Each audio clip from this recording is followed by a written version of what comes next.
हमारे यहाँ तुलसी के कुंड का भी विधान है। गोल कुंडा है ऐश्वर्य देगा, चौकोर कुंडा है। आप लोग कई बार देखे होंगे किसी किसी के यहाँ चौकोर तुलसी का क्यारा होता है, कुंडा होता है, वो वंश बढ़ाता है। षडाकृति का है, वो धन देता है, संपदा देता है।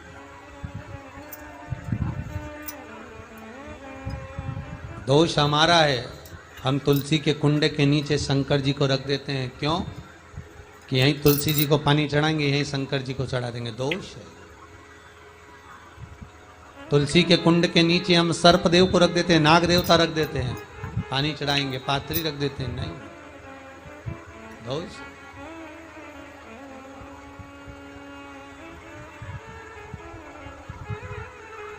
उसका दोष हम सबको, स्वयं अगर गलती करते हैं तो स्वयं को भोगना। कैसा कुंड हो, 7 तरह के कुंडों का व्याख्यान तुलसी के रूप में कहा गया है महाराज। पहला गोल, दूसरा चौकोर, तीसरा षडाकृति, चौथा त्रिवेणी, 3 कोने वाला कुंडा।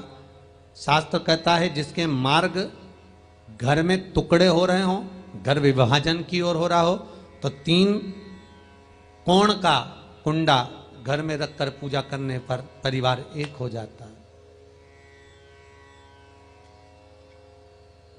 5वां, गार्डन में बिना कुंडे का, बिना कुंड का जो तुलसी का पौधा रोपित होता है, बिना कुंड के एक बगीचा जैसा बो दिया जाता है, तुलसी तुलसी उत्पन्न हो जाती है। महाराज, वहां पर संपदा तो रहती है पर चिंता बहुत रहती है, टेंशन बहुत रहता है। क्यों? घर के दरवाजे के बाहर इतनी सारी बगीचे में तुलसा कर दी। कोई निकल कर जा रहा था, उसने थूक दिया। कोई निकल कर जा रहा था, उसने पानी डाल दिया। कोई श्वान ने, कुत्ते ने, किसी ने, बिल्ली ने गंदगी कर दी, उसका दोष आपको लगेगा। इसलिए कुंड के अंदर तुलसा का, तो वो धन तो देगा। जो तुमने बगीचे में तुलसा लगाई है, गार्डन तुलसा का करा, वो धन तो देगा, संपदा भी देगा, पर चिंता को बढ़ा देगा। 5वां,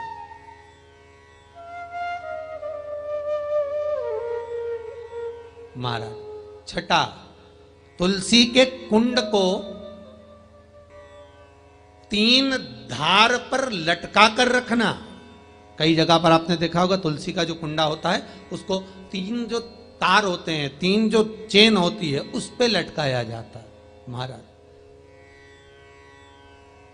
विष्णु पुराण उसका भी व्याख्यान करती है। महाराज, वहां व्यक्ति के कार्य उन्नति की सीढ़ी की ओर बढ़ जाते हैं।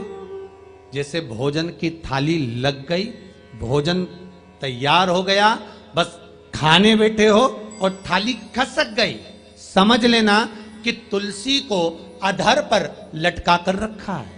इसलिए कार्य तो हो रहे हैं, बनने वाले हैं, 4 दिन बाद ये काम होने वाला है, 8 दिन बाद ये काम होने वाला है, लग रहा है कि इसमें इतना फल मिलेगा, लग रहा है इस व्यापार को करेंगे तो इतना फायदा हो जाएगा, सब कुछ करा, लाखों रुपए लगा भी दिए, थाली मालूम पड़े खसक गई, अधर लटका है तुलसी।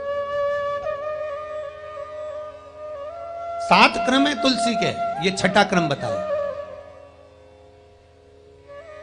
तुलसी का 7वां क्रम,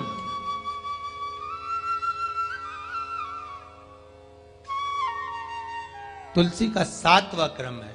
महाराज, तुलसी का कुंडा जैसा घर के आंगन में है, तुलसी का कुंड जैसे घर के आंगन में विराज रहा है, ऐसा ही छोटा सा कुंड भगवान के लिए रोपित करें। प्रतिदिन भगवान की सेवा करते समय तुलसी का कुंड सम्मुख रखकर उसकी आराधना करना, फिर उस कुंड को वापिस बाहर ले जाकर रखना, फिर दूसरे दिन पूजन के समय पर कुंड को लाकर रखना। हम तो यहां तक कहते हैं, विष्णु पुराण गर्ग संहिता कल्याण का तुलसी अंक यहां तक वर्णन करता है कि आप पूरे साल ये नहीं कर सकते तो कम से कम कार्तिक के महीने में भगवान के सामने तुलसी का छोटा कुंड, चौकोर वाला, गोल नहीं, चौकोर कुंड लाकर भगवान के सामने रखकर छोटा सा कुंड का पूजन कर भगवान के साथ उस कुंड को वापस बाहर विराजमान करे, फिर कल लेकर आए, फिर विराजमान करे।